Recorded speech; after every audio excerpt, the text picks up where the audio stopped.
नमस्कार, आप देख रहे हैं डीएनए पॉलिटिकल डेस्क। मेरा नाम है अभिजीत और मेरे साथ है कुलदीप पंवार। आज हम बात करने वाले हैं आने वाले हरियाणा चुनावों के बारे में, आने वाले हरियाणा असेंबली इलेक्शंस के बारे में और स्पेसिफिकली बीजेपी का वहाँ पे क्या समीकरण बन सकता है अभी के माहौल को देखते हुए। जैसे कि एंटी इनकम्बेंसी एक फैक्टर है जो उनके पोल परफॉर्मेंस को इम्पैक्ट कर सकती है। उसके अलावा क्या क्या ऐसे मुद्दे हैं जिनके वजह से बीजेपी को शायद हार का सामना करना पड़ सकता है इस बार, उसके बारे में हम चर्चा करेंगे। तो सर बताइए डिटेल में कि क्या क्या ऐसे मुद्दे हो सकते हैं। पहले समझ लेते हैं कि इस बार हरियाणा इलेक्शन में किस तरह का समीकरण बन रहा है। देखिए, हरियाणा इलेक्शन इस बार थोड़ा सा अनूठा है, मल्टी कॉर्नर फाइट हो रही है। पिछली बार जेजेपी को कोई नहीं गिन रहा था, जेजेपी अचानक से उभर कर आई थी, इनेलो को खत्म माना जा रहा था। लेकिन इस बार जो माहौल बना हुआ है, जैसे कि आप खुद ही बता चुके हैं, खुद ही कह चुके हैं कि बीजेपी के खिलाफ एंटी इनकम्बेंसी फैक्टर चल रहा है। सत्ता में 10 साल रहने की वजह से जो बीजेपी के खिलाफ एक लहर मानी जा रही है, उसके बीच में हर कोई अपने लिए जगह मानकर चल रहा है। इसीलिए आम आदमी पार्टी भी 90 सीटों पर कूद रही है। बिल्कुल 90 सीटों पर आम आदमी पार्टी के उतरने से वो भी एक नया समीकरण लेकर आई है। बसपा उतर गई है, फिर भीम आर्मी जिसका सिर्फ अभी तक पश्चिमी उत्तर प्रदेश में वजूद माना जाता था, वो भी हरियाणा चुनाव में पहुंच गई है। भीम आर्मी जेजेपी के साथ मिलकर लड़ रही है और बीएसपी ने इनेलो के साथ गठबंधन किया है। कांग्रेस और आप गठबंधन करने वाले थे बीजेपी के खिलाफ, जिसको बहुत ही मजबूत गठबंधन माना जा रहा था, लेकिन दुर्भाग्य से वो गठबंधन हुआ नहीं है, जिसको हम बीजेपी का सौभाग्य भी कह सकते हैं। तो अब ऐसे में ये जो मल्टी कॉर्नर फाइट हो रही है, इसमें बीजेपी अपने लिए क्या थोड़ा सा गुंजाइश देख रही है। वैसे तो अगर हम मान के चले 10 साल लगातार सत्ता में रहने के बाद किसी भी पार्टी का जीतना थोड़ा सा मुश्किल होता है अगर वो केरल या पश्चिम बंगाल जैसा राज्य ना हो। खास करके हरियाणा जैसा राज्य जो हर बार चुनाव में नई पार्टी को मौका देने के लिए हिस्ट्री रही है। एक बार कांग्रेस, एक बार बीजेपी, एक बार कांग्रेस, एक बार बीजेपी। लेकिन इस बार बीजेपी लगातार 10 साल बाद चुनाव में लड़ने के बाद चुनाव लड़ रही है, 10 साल बाद सत्ता में रहने के बाद चुनाव लड़ रही है। तो ऐसे में बीजेपी के लिए थोड़ी सी मुश्किलें हैं। 3-4 फैक्टर हैं जो बीजेपी के खिलाफ जा रहे हैं। जैसे सत्ता विरोधी रुझान तो है ही, एंटी इनकम्बेंसी है, फार्मर्स प्रोटेस्ट जिसका बहुत बड़ा हिस्सा हरियाणा से आया था और अभी भी शंभू बॉर्डर पर जो किसान बैठे हुए हैं पंजाब से आए हुए, उनके साथ हरियाणा के किसानों का समर्थन बड़े पैमाने पर रहा है। और आपने देखा भी होगा कि हरियाणा में जो रैलियां चल रही हैं, मैं आपको बता दूं कि हरियाणा में 5 अक्टूबर को चुनाव है, तो उसके लिए नामांकन वगैरह हो चुके हैं, उसके लिए चुनाव प्रचार जोरों पर चल रहा है। तो गांव-गांव में जैसे जो बहुत सी जगह से ऐसी खबरें आ रही हैं कि बीजेपी के कैंडिडेट अगर वहां पहुंच रहे हैं तो वहां किसानों ने उनका विरोध किया है। ये एक बड़ा फैक्टर है, क्योंकि हरियाणा गांवों का राज्य है। हरियाणा शहरी वोटर्स का नहीं, ग्रामीण वोटर्स का राज्य है। ऐसे में अगर ग्रामीण वोटर्स बीजेपी के खिलाफ रुझान दिखा रहे हैं, जो कि फार्मर प्रोटेस्ट ही जिसका कारण है, तो वो बीजेपी के लिए मुश्किल खड़ा करने वाला है। रेसलर्स ने भी प्रोटेस्ट रेसलर्स का जो प्रोटेस्ट हुआ था पिछले 1 साल में दिल्ली में हुआ था, उसके बाद अब वो घटनाक्रम तो कहीं ना कहीं थोड़ा सा दब गया था। लेकिन ओलंपिक में जो अभी विनेश फोगाट वाला जो प्रकरण हुआ है पूरा का पूरा, उसके बाद विनेश फोगाट खुद चुनावी मैदान में खड़ी हो गई हैं।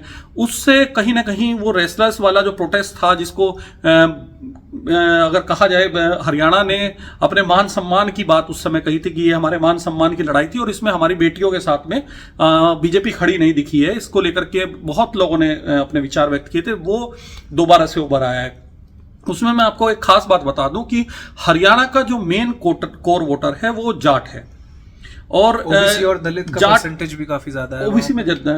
ओबीसी का परसेंटेज है, लेकिन मेन कोर वोटर जो माना जाता है वो जाट माना जाता है। 60% लेकिन ओबीसी और दलित है। हाँ, 60% ओबीसी और दलित हैं, जिसमें 40% ओबीसी आते हैं और 20% दलित आते हैं, और जिनको बीजेपी अपना कोर वोटर मानकर चलती है। और उन्हीं के दम पर बीजेपी ने पिछले 10 साल अपनी सत्ता चलाई भी है।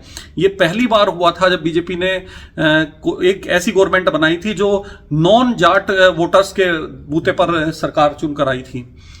इसी समीकरण को बीजेपी इस बार भी दोहराना चाहती है और बीजेपी के जो सोर्सेज हैं, बीजेपी के जिन लोगों से हमारी बात हो रही है वो भी दावा कर रहे हैं कि यह समीकरण इस बार भी चलेगा। लेकिन जिस फैक्टर की तरफ मैं इशारा करना चाह रहा था वो बात थी कि हरियाणा का कोर वोटर जाट रहा है हमेशा से और अभी भी जाट वहां पर खड़ा हुआ है, जाट मतदाता वहां पर मजबूत हैं और ज्यादातर रेसलर प्रोटेस्ट में ज्यादातर जो पहलवान थे वो जाट थे। इस वजह से जाट मतदाता जो है वो भी बड़े पैमाने पर बीजेपी से नाराज है। के विरुद्ध है। अब अगर दलित मतदाता जो भी 20% हरियाणा में है, अगर वो मायावती और भीम आर्मी के कारण, चंद्रशेखर के कारण अगर खिसकते हैं, वैसे मैं आपको बता दूं बीएसपी ही तो पहले लड़ चुकी है हरियाणा में चुनाव और उसका बहुत अच्छा परफॉर्मेंस नहीं रहा है, लेकिन समीकरण हमेशा बदलते रहते हैं। दलितों की बड़ी नेता रही है मायावती और उनकी पार्टी बीएसपी सिर्फ यूपी में ही नहीं दूर दूर तक दलितों के लिए नाम पर चुनाव लड़ चुकी है। आपने देखा भी होगा कि कर्नाटक तक में बीएसपी सीट जीत चुकी है सिर्फ इसी दलित फैक्टर के जरिए। तो ऐसा नहीं है कि हरियाणा में कुछ कल को चमत्कार नहीं हो सकता। सर, जो बीते हुए लोकसभा चुनाव थे उसमें हमने देखा कि कांग्रेस का परफॉर्मेंस काफी ज्यादा बेहतर रहा है, उन्होंने काफी ज्यादा सीट्स पे लीड हासिल करी थी। तो कांग्रेस का क्या फैक्टर रहने वाला है बीजेपी के लिए? देखिए, अगर पहली बात तो लोकसभा चुनाव अलग मुद्दे पर लड़े जाते हैं और विधानसभा चुनाव अलग मुद्दे पर लड़े जाते हैं। मैं इसका एक एग्जांपल आपको देना चाहूंगा। जिस चुनाव की आप बात कर रहे हैं, लोकसभा 2024 की बात करें तो बीजेपी 44 सीटों पर आगे रही थी। विधानसभा, अगर मैं लोकसभा सीटों के अंदर विधानसभा सीटों में परफॉर्मेंस अगर पार्टी की बात करूं, किस पार्टी का परफॉर्मेंस कैसा रहा था, तो बीजेपी 44 सीटों पर आगे रही थी और कांग्रेस 42 सीटों पर आगे रही थी। और चूंकि कांग्रेस के साथ अलायंस करके आप उतरी हुई थी, आम आदमी पार्टी उतरी हुई थी, जो एक लोकसभा सीट कुरुक्षेत्र पर जिसने अपना कैंडिडेट खड़ा हुआ था, किया हुआ था, तो वहां की 4 विधानसभा सीटों पर आप भी आगे रही थी, लेकिन उसमें फैक्टर कांग्रेस के समर्थन का भी था। अब ऐसे में देखा जाए तो कांग्रेस और बीजेपी की बराबर की फाइट दिखाई दे रही है। लेकिन अगर मैं इस के पिछले वाले लोकसभा चुनाव में जाऊं, लोकसभा 2019 की बात करूं, लोकसभा चुनाव, तो 2019 में जब लोकसभा चुनाव हुए थे तो बीजेपी ने लोकसभा चुनाव के दौरान 79 विधानसभा सीटों पर बढ़त बनाई थी। 79 विधानसभा सीटों पर उन्होंने आप और बाकी जो विपक्षी दल थे, इनेलो हुआ या जेजेपी हुआ, उनको पूरी तरह से पछाड़ दिया था। लेकिन वो इसके 6 महीने बाद जब हरियाणा विधानसभा चुनाव हुए थे 2019 में, तो बीजेपी पूरी तरह से परास्त नजर आई थी। बीजेपी सिर्फ 40 सीटों पर सिमट गई थी। इसलिए लोकसभा चुनाव और विधानसभा चुनाव की आपस में तुलना मुझे नहीं लगता कि कहीं हद तक तर्कसंगत है। फिर भी अगर उसको देखा जाए तो उस परफॉर्मेंस के आधार पर बीजेपी अपने लिए उम्मीद मान सकती है। फिर जो अभी हम बात कर रहे थे, जिसमें यह देखा जाए कि लोकसभा चुनाव के समय कांग्रेस के साथ आप खड़ी हुई थी। कांग्रेस का गढ़ है हरियाणा, लेकिन आम आदमी पार्टी ने दिल्ली से सटे हुए जो हरियाणा के एरिया हैं, चाहे वो गुरुग्राम हो, फरीदाबाद हो, नजफगढ़, ये आपके बहादुरगढ़ वगैरह के इलाके, जो भी मतलब दिल्ली से सटे हुए इलाके हैं, उनमें आपने कहीं हद तक अपनी पहचान बनाई है। और इसी दम पर आप इस बार चुनाव में उतरने गई है, क्योंकि आपका यह मानना है कि वो शहरी एरिया जो दिल्ली से सटे हुए हैं, जिनका रोजाना दिल्ली आना जाना होता है, एनसीआर जिसको, एनसीआर में तो खैर हरियाणा के 21 जिले आते हैं, तो वो तो बड़ा एरिया हो जाता है। लेकिन जो बिल्कुल दिल्ली से सटे हुए इलाके हैं, जिनका रोजमर्रा का कामकाज दिल्ली से जुड़ा हुआ है, जैसे गुरुग्राम के लोग रोजाना आते हैं नौकरी करने के लिए, फरीदाबाद के लोग रोजाना आते हैं नौकरी करने के लिए, तो वो लोग जो दिल्ली में आम आदमी पार्टी की योजनाएं हैं, वो मानते हैं कि वो हमसे प्रभावित हो सकते हैं और वो हमें हमारे वोट बैंक में बदल सकते हैं। तो ऐसे में अब इन एरिया में कांग्रेस और आप अगर अलग अलग लड़ रही हैं तो उसका फायदा बीजेपी को मिलेगा, होने वाला है। सबसे बड़ी परेशानी जो चाहे कांग्रेस हो चाहे बीजेपी हो, वो सबसे बड़ा फैक्टर उभर कर आ रहा है इन चुनाव में बागियों का होना, जो कि एक बड़ा फैक्टर बन गया है। कारण ये क्योंकि सब कांग्रेस हो या बीजेपी हो, सभी ने सोशल समीकरण को, सोशल इंजीनियरिंग के आधार पर टिकट बांटने की कोशिश की है। नए चेहरे बहुत उतारे गए हैं, खास करके बीजेपी ने नए चेहरे बहुत उतारे हैं, क्योंकि उसको एंटी इनकम्बेंसी फैक्टर को दूर करना है, उसको पुराने विधायकों को पीछे हटाना है, कि जिससे पब्लिक उनके चेहरे देख देख करके जो पब्लिक के दिमाग में ख्यालात आते हैं कि 10 साल चुनाव में काम नहीं किया, 10 साल इन्होंने जीतने के बाद, वो कहीं ना कहीं वो फैक्टर पीछे हो जाए। वो उस कोशिश में जो नए चेहरे उतारे गए हैं उसमें बागी बहुत पैदा हो गए हैं। आप देखें अगर तो भाजपा की तरफ से 19 चेहरे ऐसे हैं जो बागी के तौर पर चुनाव लड़ रहे हैं और कांग्रेस की तरफ से 29 चेहरे ऐसे हैं जो बागी के तौर पर निर्दलीय या दूसरी पार्टी से किसी से कोशिश करके चुनाव लड़ रहे हैं। वोट का समीकरण इससे भी कहीं ना कहीं दोनों पार्टियों का बटेगा। अब इसमें बीजेपी को कितना नुकसान होता है ये देखने लायक बात होगी, क्योंकि माना यह जा रहा है कि बीजेपी को ही सबसे ज्यादा नुकसान होने वाला है। भले ही चेहरे कांग्रेस के ज्यादा खड़े हुए हैं विपक्ष में बागी, लेकिन बीजेपी को इस कारण से नुकसान होने जा रहा है क्योंकि उसके पास नुकसान होने के लिए एंटी इनकम्बेंसी का फैक्टर, 2-3 फैक्टर और भी हैं, पहले से ही मौजूद है। ऐसे में एक फैक्टर और पैदा हो जाना कहीं ना कहीं परेशानी वाला सबब बन सकता है। इसके अलावा अगर हम बात करें एक फैक्टर की, अगर हम और बात करें जो कहीं ना कहीं बीजेपी के खिलाफ जा सकता है, वो फैक्टर अभी हम लोगों ने बात की फार्मर प्रोटेस्ट की, रेसलर प्रोटेस्ट की और हम लोगों ने सोशल इंजीनियरिंग की बात की।